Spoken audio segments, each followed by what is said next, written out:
성경 속에 죽으면 죽으리라 라는 에스더 왕후의 결기를 가지고 애국 시민 여러분들과 함께 대한민국을 체제를 살리는 성스러운 전쟁을 수행하러 나왔습니다. 여러분,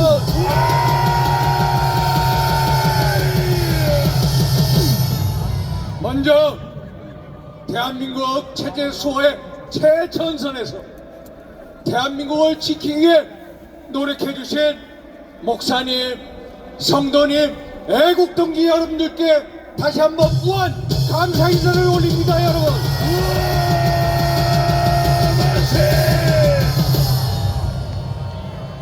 우선 저윤상현 사죄 인사부터 올리겠습니다.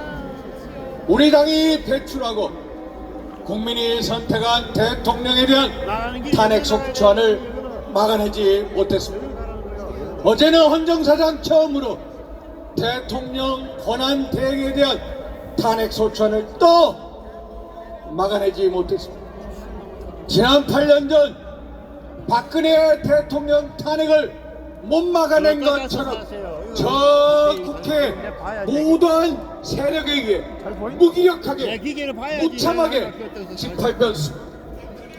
저를 비롯한 우리 의원들의 무능임을 탓해 주십시오. 저윤상현 먼저 존귀하신 애국시민 여러분들께 사죄의 큰절부터 올리겠습니다. 죄송합니다.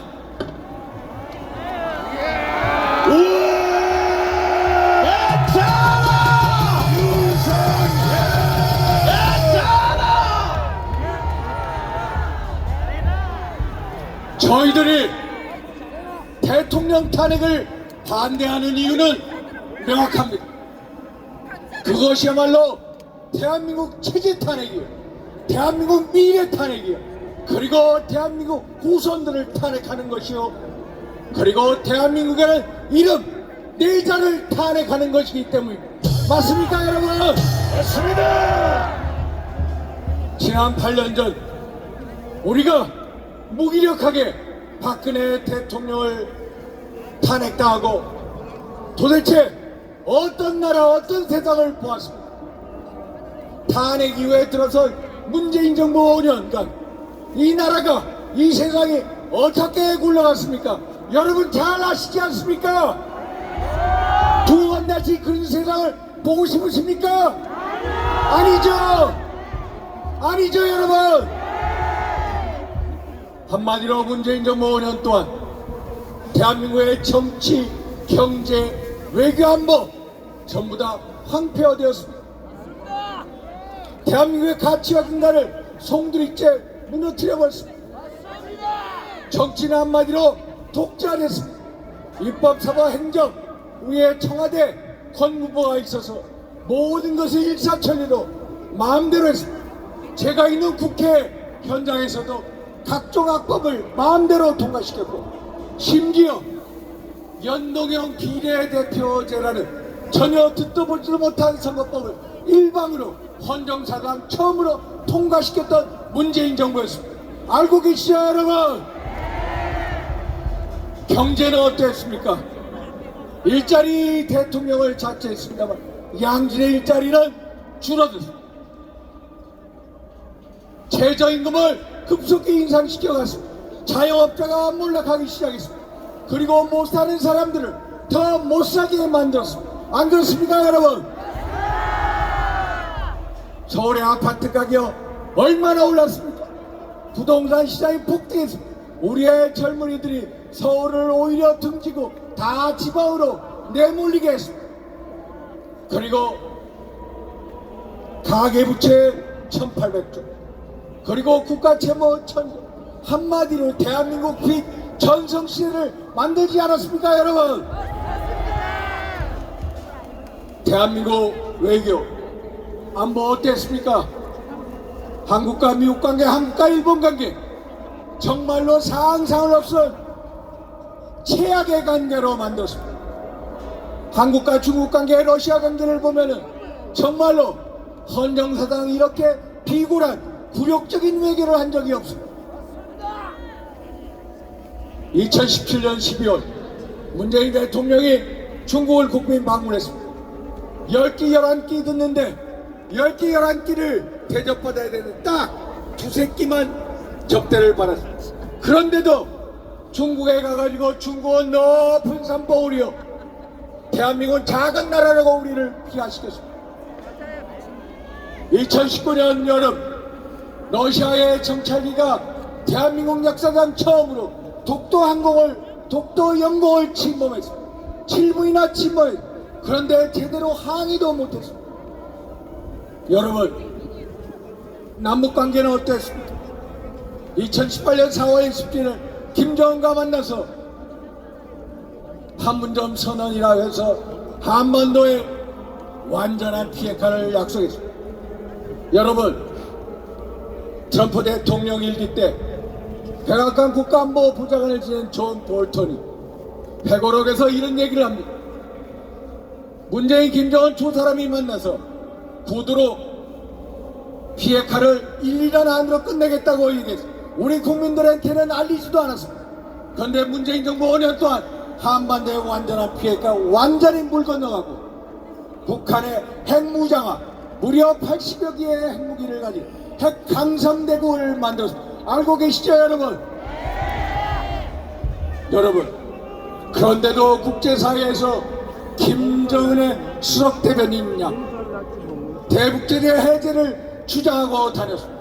이게 말이 됩니까, 여러분? 말이 안 됩니다. 말이 안 되죠, 여러분? 말도 안 돼.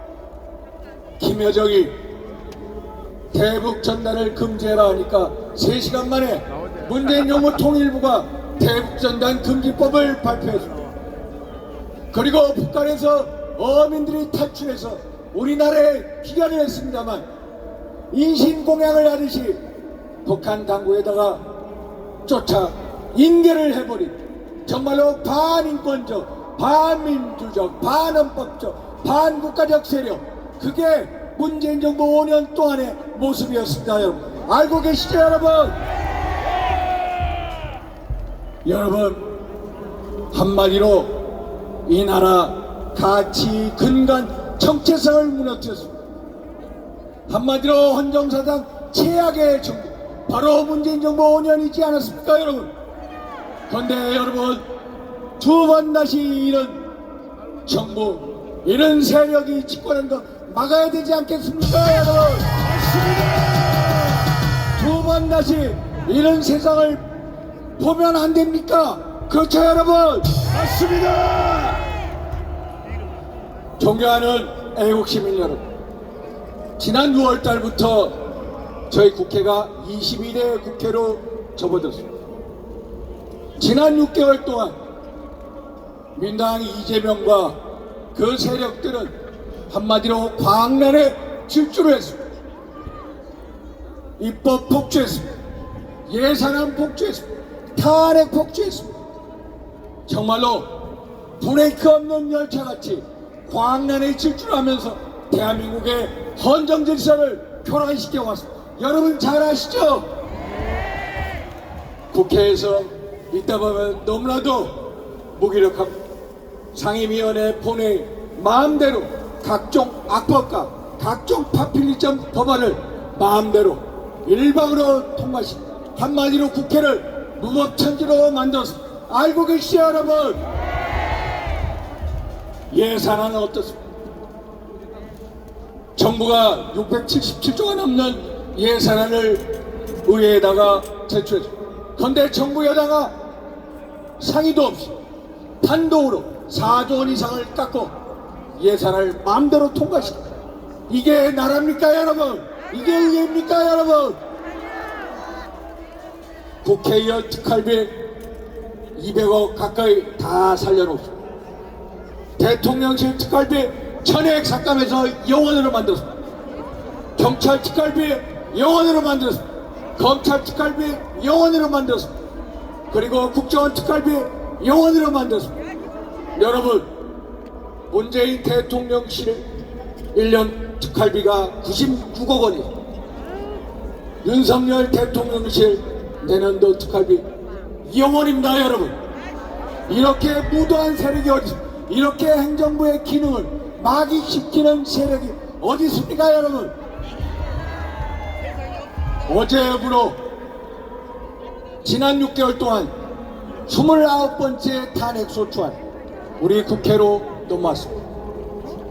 국무총리 대통령 권한대행이 헌정사상 처음으로 탄핵당했습니다. 대통령도 탄핵, 국무총리도 탄핵당, 법무장관도 탄핵당, 감사원장도 탄핵당, 방통위원장도 탄핵당, 중앙지검장도 탄핵당. 세상에 이렇게 탄핵 계엄 상태를 만든 장본인들이 누구입니까, 여러분? 알고 계시죠, 여러분? 이들이 원하는 것은 국무위원 개개인의 탄핵이 아니라 대한민국의 국정의 탄핵, 대한민국 외교안보의 탄핵, 대한민국 민생의 탄핵인 것입니다. 한마디로 대한민국을 탄핵하는 것입니다, 여러분. 알고 계시죠? 맞습니다. 이재명과 민당 세력에는 이들은 이성을 잃었습니다. 이들에게는 대한민국이라는 국가도, 대한민국이라는 국민도, 대한민국의 경제도, 대한민국의 헌법도, 세계 사람들의 눈길도 아랑곳하지 않습니다. 이 사람들은 오직 이재명을 대통령 만들 저 고지가 바로 위에 있다고 느끼고 이성을 잃었고 눈이 먼 장인들입니다, 여러분. 이들이 하는 저 독재 정치야말로 내란 정치요, 겁박 정치요, 테러 정치인 것입니다, 여러분. 맞습니다. 맞죠, 여러분? 이들이 결국 대한민국을 붕괴시킬 이 시도야말로 저들이야말로 암흑의 세력, 어둠의 세력, 그리고 내란 세력임을 고백하는 거 아닙니까, 여러분? 맞습니다. 맞죠, 여러분? 예.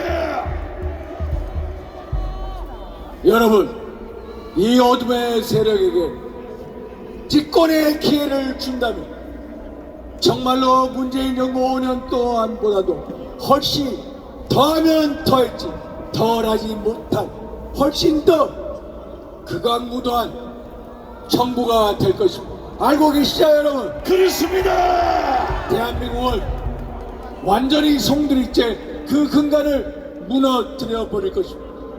대한민국의 이름 석자를 지우려 할지도 모릅니다. 그리고 대한민국 애국 세력들의 명맥과 씨를 말리는 사활을 일으킬지도 모릅니다. 존경하는 애국 시민 여러분, 민당의 아버지가 누구입니까? 민당의 아버지, 어떻게 의원들이 어떻게 이재명 대표를 아버지라고 부릅니까? 이재명의 민당은 김대중 대통령의 민당 전혀 딴판의 정당입니다. 오직 이재명을 위한 무일 일극체제 정당이 바로 현재 민주당인 것입니다. 존경하는 애국 시민 여러분, 이재명 대표 몇 개 혐의를 가지고 계시지 아십니까? 12개의 범죄 혐의로 이재명의 재판 5개입니다. 대장동 개발 비리, 백현동 개발 비리, 의뢰 신도시 개발 비리, 성남 FC 불법 후원금 모금 비리, 공직선거법 위반, 검사 나칭 무증교사 비리, 이화영을 비롯해 불법 대북 송금 사건, 그리고 경기도 시사시절 예산위원 사건, 이렇게 무려 12개의 혐의, 그리고 5개의 재판을 받고 있는 것입니다. 그런데 이 세력들, 이재명을 아버지라 부르는 이 세력들이 집권을 하게 되면 어떻게 되시지 아십니까? 헌법 79조에 보면은 일반 사면 조항이 있습니다. 국회의 동의를 얻어서 그 자식들이 법안을 만들고 대통령께 사면을 건의하면 결국 이 모든 12개의 혐의를 전부 다 소멸시킬 수 있는 권한을 갖고 있는 것입니다. 그래서 이럴 가능성이 크기 때문에 이러한 세력들이 집권할 수 있는 기회를 우리가 만들면 안 되는 거 아닙니까, 여러분? 맞습니다. 두 번 다시 어둠의 세력들이 대한민국을 운영하게 해서는 안 됩니다. 두 번 다시 어둠의 세력들이 대한민국에 활기치게 해서는 안 됩니다. 맞습니다. 그래서 저 윤상현 대한민국 애국 시민 여러분들과 함께 주사가 돼서 앞에서 앞장서서 같이 함께 하겠습니다, 여러분. 이제 마치도록 하겠습니다. 미국의 수도 워싱턴 DC에 보면은 백악관으로부터 반경 2km 지점에 베트남 전쟁에서 사망한 미국 병사들 추모하는 워 미모리얼이 있습니다. 그 워 미모리얼에 유명한 영어로 된 구절이 있습니다. Freedom is not free. Freedom is not free. 자유는 공짜가 아닙니다. 여러분 공감하시죠? 자유는 절대로 공짜가 아닙니다. 대한민국의 자유민주주의 공짜가 아니었습니다. 대한민국의 애국 세력 우리의 선조들이 피와 땀과 눈물로 획득한 게 대한민국의 자유민주주의였습니다. 그분들의 거룩한 희생 속에 핀 꽃이 대한민국의 자유민주주의였던 거죠. 그런데 대한민국의 자유민주주의가 6.25 이후에 최대 위기에 봉착해 있습니다. 대한민국의 자유민주주의와 대한민국의 정체성이 가장 큰 위기의 지점에 있습니다. 저 윤상현 애국시민 여러분들과 함께 대한민국의 정체성과 대한민국의 자유민주주의를 지키는데 앞장서서 같이 싸우겠습니다, 여러분. 우리 모두 한 분 한 분이 자유민주주의 수호를 위해서 대한민국이라는 이름 네 글자를 지키는 투사이자 전사이자 형제이자 동지이자 그리고 대가족인 것입니다, 여러분. 동의하시죠? 그래서 저 윤상현과 함께 대한민국의 자유민주주의 수호를 대한민국 정체성을 지키기 위해서 첫째도 뭉칩시다, 여러분. 맞죠, 여러분? 둘째도 뭉칩시다. 셋째도 뭉칩시다. 저 윤상현 여러분들과 함께 끝까지 뭉쳐서 대한민국을 반드시 지켜내겠습니다, 여러분. 감사합니다.